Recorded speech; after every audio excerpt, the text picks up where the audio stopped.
Speed is what makes deals happen. What I see and what the smart originators are doing are really getting more specific, the kind of the micro areas. You do want to be aggressive, but you want to protect your buyer as well. What you can't go back and do, find the perfect home that you wanted 5 years ago. Where people fail is by freezing or waiting for some opportunity. Do you think that cash buyers are dominating right now? Are you asking me, or is this a question? Hi everyone, Serena Diaco here, and welcome back to The Digest by A&D Mortgage, your trusted source for insights into the mortgage industry. With housing inventory shifting, it's extremely important that brokers don't remain on the sidelines and instead strategize for now. So today, I have joining us Michael Pearson, Senior VP of Business Development, to share his insights on whether he thinks this is a seller or a buyer's market. Please be sure to keep the conversation going in the comments section, as this helps us decide what to talk about on the digest. I'll see you there.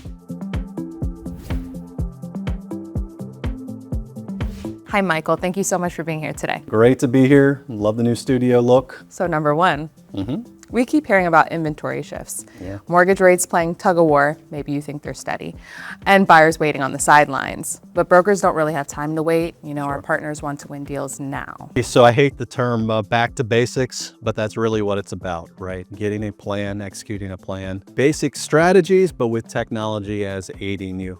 So really connecting with our referral partners, staying closely in touch with buyers, and always educating people on what are the trends of what's going on. Everyone's watching interest rates, but the inventory tells a different story. We're seeing more and more listings, possibly the market becoming oversaturated. But what does it really mean for our partners and their clients? And what's one thing that our partners should be watching right now? Yes, the inventory is growing, but there's still not a lot of building being done. There is some in some pockets, but listings are staying on the market longer. So I'd really look at the timing of how long things are on the market and look for opportunities there. We have not seen a drastic lowering of sales prices or anything like that. In fact, we continue to see increases, and the projections are more increases this year. Definitely want to take a look at where there are opportunities, looking at the basics, the good neighborhoods where listings have been on the market longer than usual. Those are opportunities for negotiation, and that's where people should be looking. Yeah. I agree. I also think that those properties that have been listed longer, I've seen a lot of them changing their mind and refinancing, holding the property. Yep.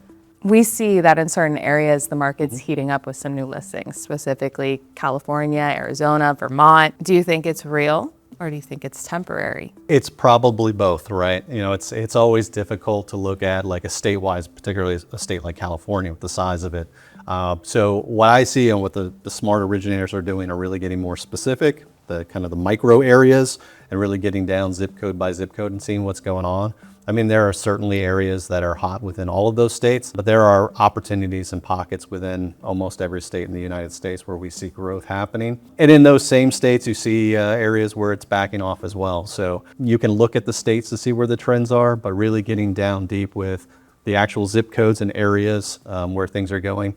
And then looking at the historic trends as well, because there are markets where there's just continuous growth and people want to be at warm states like California and Florida, places like that. Certainly there are opportunities. I don't think it's a temporary thing in those markets, but again, there's opportunities all over the place, so I wouldn't focus on those specific target markets. Do you have specific tips for our partners to spot these hidden opportunities? For sure. I mean, it starts again with our referral partners and the people that we work with.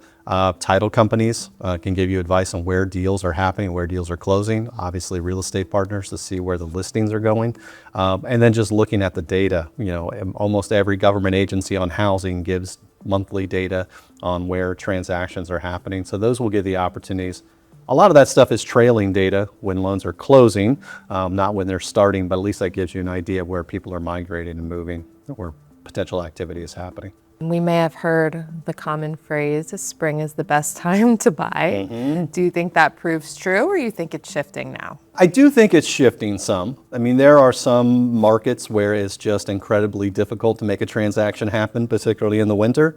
But we're just coming off of one of the busiest falls and winters that we've ever seen. It's been tremendously active. So I think with remote work, I think with education schedules and things adjusting, some of the uncertainty and things that are happening in the market, I don't think people are as kind of driven to specific seasonality. I think people look at opportunities, and when there's an opportunity for them and a life circumstance that requires them to make a transaction happen, they do it. I don't think people are going to wait 3 or 4 months to make something happen, especially with the appreciation and the rising housing costs that we see.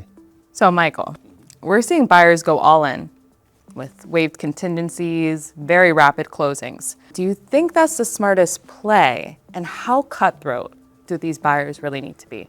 So rapid closings, yes. I think that's very important. I think that's what sellers want. I think that's what buyers want. I think that's what we all want, right? So yeah, that piece of it, absolutely. It does stress me out with the waive contingencies. We do see that. I know borrowers have to be aggressive and need to, win the contract to get the deal done. But, I've also seen that backfire quite a bit. There are so many things that happen in a transaction that any one of those parties may not have control over. I would be careful around the contingencies piece. You do want to be aggressive, but you want to protect your buyer as well. So striking that balance, working to control more of the process, working on doing your own disclosures so you can order appraisals faster and earlier on in the process. Working with lenders that give quick turnarounds on underwriting so you can get decisions out quickly. That will help you close the gap and get things done in 10, 14 days, something like that.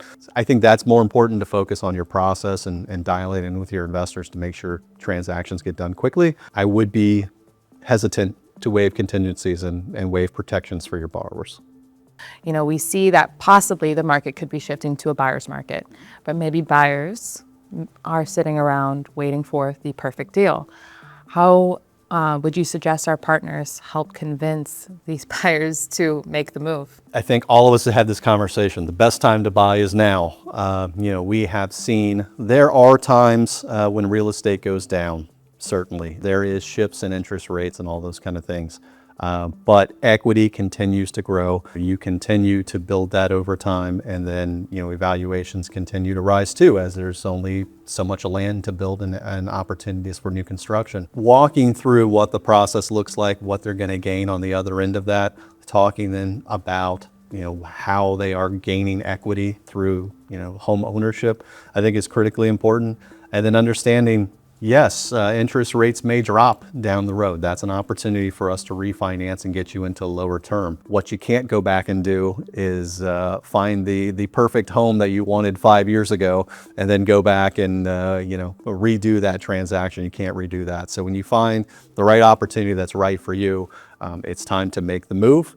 And then, should the situation change down the road, then you can look at a new opportunity, refinance opportunity or whatever at that point. Good tip as well. Do you think that cash buyers are dominating right now? Are you asking me, or is this a question? I think it's been a growing population, but also, with the resurgence of the delayed financing exception, we see a lot of cash buyers that are really finance buyers.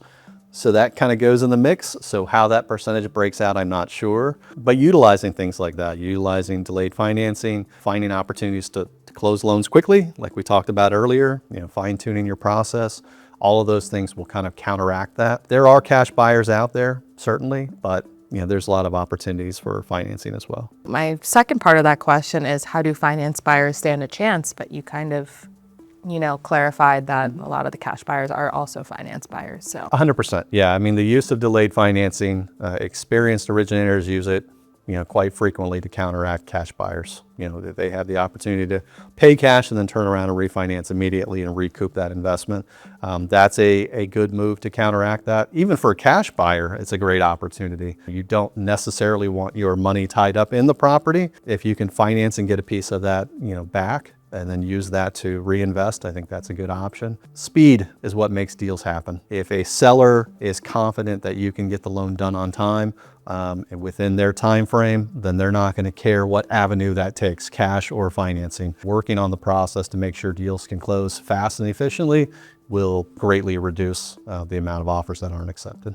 If and when the market turns or pivots, We find some partners may panic. What's one mistake that we never want our partners to do if the market does turn? This market, this industry pivots and changes almost on a monthly basis. Where people fail is by freezing or waiting for some opportunity or waiting for some set of circumstances to land to get back into it. Any shifts, major shifts in the market particularly are where we kind of find people weeding out, some people leaving the industry, some people growing and advancing. So if you are dedicated to the industry and you want to stick with it, the time is now to double down, continue to fine tune your marketing, stay on top of your referral sources, all those things, because they're in downtimes is opportunity for growth. There are people that will be vacating and don't want to do this long term. There'll be people vacating, so that's opportunity for those of us that want to stick around. What I hear from that is adaptability throughout the whole For sure. process. And to close us out, we're going to think about the future a little bit. So Okay. we're going to get our crystal All right. ball. Do that. Fast forward 2 years, the brokers that succeeded today, what did they do differently? They had a plan. They put in a system in place that was going to make them succeed. They didn't try things and hopefully this works out. Put a good technological system in place, a method of follow-up, a method for referral follow-up, a method for educating, getting out there, being visible in the marketplace. It is a tough job, and what it takes to be an originator has changed. It's way more social, visual. It's not about just getting the job done. People have to be able to find you. That's often online. The people that are putting those systems in place today, putting those building blocks in place, or those dividends pay off years in the future. That's what I see. I see lots of great originators that I know personally. That's what they do. They're working on their, this is a term I can't stand, my brand, but they're working on their brand. They're giving themselves an image in the marketplace. Sellers, buyers, potential borrowers are out there on the internet looking for solutions, looking for education, looking to understand how this process works. We have a whole generation of new home buyers coming into the market that need to be educated.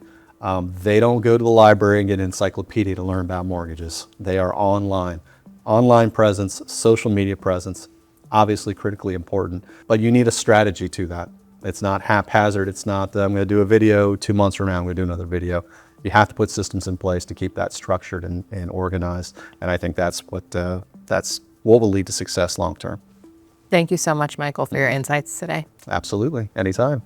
That's a wrap for the Digest by A&D Mortgage. Thank you for tuning in. Brokers who adapt to change win.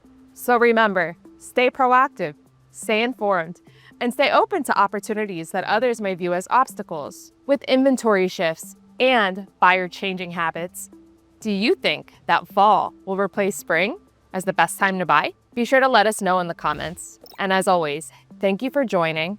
Take care, and let's continue growing together.